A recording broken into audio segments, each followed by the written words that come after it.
Hi! In front of me is Samsung Galaxy A52s 5G, and today I would like to show you how you can set up face unlock on this device.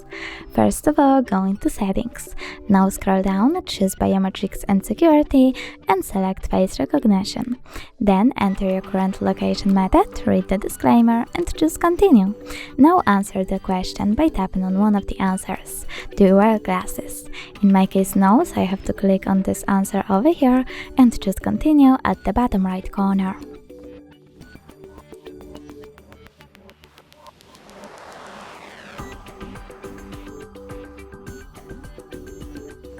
Now click on the switcher over here to turn on or off Stay on Lock Screen Until Swipe feature.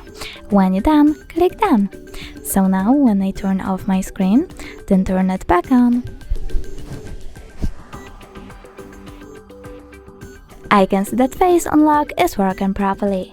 Thanks so much for watching. If you enjoyed this video, leave a like, comment, and don't forget to subscribe. Bye!